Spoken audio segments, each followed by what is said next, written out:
Hey guys, thank you so much for coming over dito sa Kamuning Kamuning Bakery and Cafe. Bakery and Cafe. Na-surprise talaga ako pagpasok ko. Sabi ko, napakaganda naman itong lugar ito. Sarap ng food. Thank you, Lee. Lee Wilson Flores. Wilson. Sino yung Lee? Siya. Siya rin yun. Wilson Lee Flores.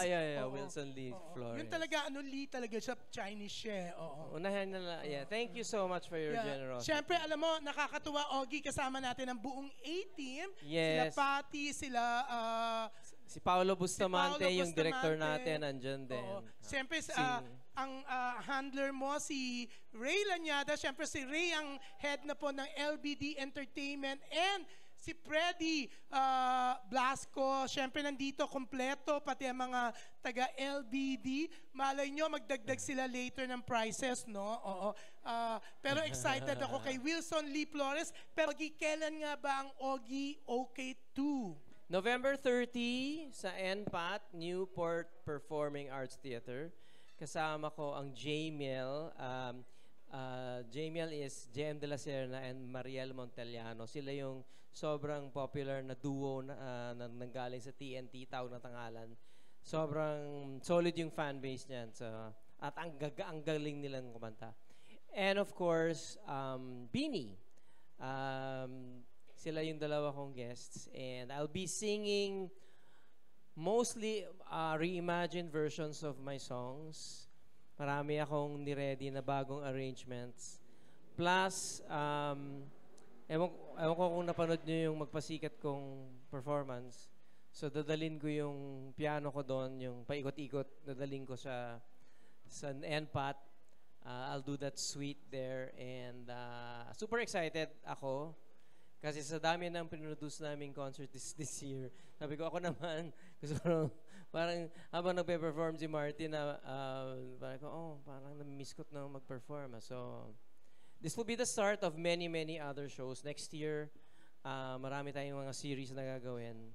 And I will be also releasing an EP this November. It's a reimagined EP of my songs. On November 1, I'm releasing Nandito Ako Reimagined. So kasama sa EP is Bakit Ngayon Ko Lang Reimagined, Mahal Kita Walang Iba, Dito Sa Puso Ko, Please Don't Go Away, sa kanya ba nandun? Basta madami pa. So, and then next year I'll be releasing an all-new album na puro collab.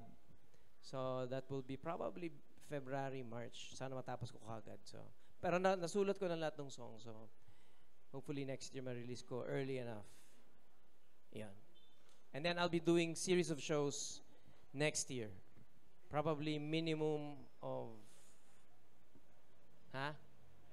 12, sabi ni Ma'am. This is over there is Patty Mayoralgo. She's head of our production. Si Paolo Bustamante, that's he's our director, and si Ray Lanyada, yun, payat na. Tumayo ka naman, Ray. Yan, Ray. Aking manager. Asan sila, Freddy? Hindi, natatakot si Ray na tumayo. Bakit? Kasi sabi niya, narinig niya, ako nagsusulisit si Jun ng additional prices. Oo. Ray, nakatipid naman tayo because of sinagot ni Wilson. Iba talaga si Wilson. Wilson At Phillips. magdodonate siya. Magkano i-donate mo, Wilson? 500,000. 85. Dahil 85 years ang 85 pesos. Yan. Ang first prize daw, itong oven na to. Uy, nagagandaan si Ogie dito sa Ganda. oven. Pizza oven yan, no? Pwede mo bang bigay sa kanya? Ay, nakita ng lahat. Tistigo, gumanong ka, nag-thumbs up ka, bibigay mo yan. Pero syempre nakakatuwa nga, di ba? May raffle prizes tayo. Syempre, kahit talagang binagyo tayo, di ba? Yeah. Kahapon, hindi namin alam kung tutuloy to o hindi. Ang daming nag-atrasan today, 2 lang natira, GMA. Pero, at eto nga, pero nandirito kayong lahat, ang dami natin nakakatuwa. Ogie, di ba, nakakatuwa na talaga naman Siyempre. nandito sila. Siyempre, pag si June Lalin ang Hindi. nagtawag. Sabi ko may prizes. Ay, ganun. Talagang, ano ka talaga? Inakit ko sila sa premyo. O dahil may At saka bagyo, sabi ko, donate nyo na yung oo, mga prizes nyo. Sabi ko, naka-sweatshirt kanina si Ogie. Uhubarin niya, irarapo. Naka-sweatshirt din ako, mali yata ang pag-sweatshirt Ma-Janet. ko. Oo. Uminit na. Oo, pero yan nga, Ogie, nakakatuwa. Eto, natuwa sila. Kasama mo ang Beanie. Paano raw mo na-convince ang Beanie, ang Star Magic? Kasi sobrang busy rin nila. Yeah. This November, may 3 days concert sila, Right. di ba? Yeah. Oo. Tapos ikaw, paano mo na-convince ang Star Magic, si Derek, ano? Si Direct, LLMD. Actually, meron kaming collab na gagawin, no? It's entitled Sige, Galaw-Galaw. Dapat ire-record na namin nitong November. Pero hindi natuloy kasi nga yung bigla sila nag-concert ng Araneta. So medyo busy sila. So nakiusap sila na kung pwede ba next year na namin i-record yung collab. Sabi ko, walang problema. Eh nung tinawagan kami ng NPAT na they wanted to produce an Ogie 2, sabi ko, baka pwede natin i-guest si Beanie. So I saw them sa Los Angeles kasi yung ASAP nandoon. Tapos biniro ko lang sila. Gusto niyo mag-shopping? Tapos yun pala, oo. So binag-shopping ko sila. Pero hindi yun ang dahilan. But natutuwa lang kasi ako sa mga batang yan. And I've always been a supporter of theirs through and through. So their success is something that I'm so blessed to see, to witness.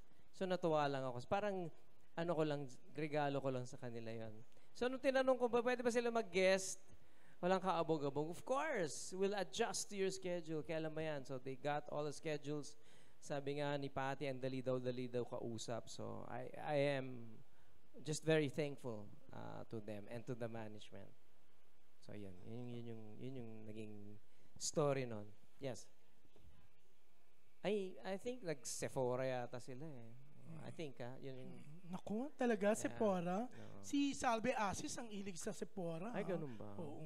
Madalas siyang... Kasama ka ba sa Beanie? Hindi. Ay, hindi. Nagpapabili siya sa akin, no? Lagi ko sinasabi, out of stock. Ano Kasi baka hindi bayaran, no? Mahirap na. Ano bang gusto mo sa Sephora? Ha? Doon, alam mo yung pagbabayad ka na, madami ka din mabibili doon, yung mga abubot, di ba? Yeah. Mahilig talaga pala sila sa makeup. I don't know what they buy. I don't know. Yan, okay. Yeah, oo. Okay, sisimulan na natin ang Q&A. Yan, sinong gustong unang magtanong? Yes, ma'am. Yan, tumaas talaga kagad si Angelica Villanueva ng Manila Standard. Pero, Angelica, iba ang tatawagin ko, hindi ikaw. Kem. Oo. Siyempre, una natin si Jojo. Hindi, yan. Na-confuse ako. Sasabihin ko sana, Jojo Panaligan. Eto pala, Jojo. Dito, para marinig nilang ba? Hindi, eto si Alan Policarpio. Siyempre, ng Lifestyle and Wellness ng Philippine Daily Enquirer, yan. Lifestyle and wellness ba? Tama ba? Lifestyle Tanong lang. kita, carnivore ka ba? Or, bike? Pero carnivore ka? Alika na.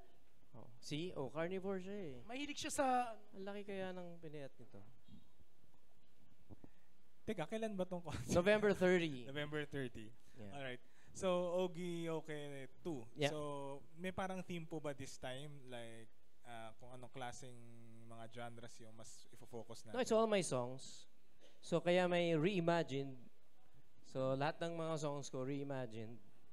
I don't know if you saw Ogie, the first one. So, parang naging sing-along din siya eh, no? So, ganun din. But more of my songs. Yeah. And yung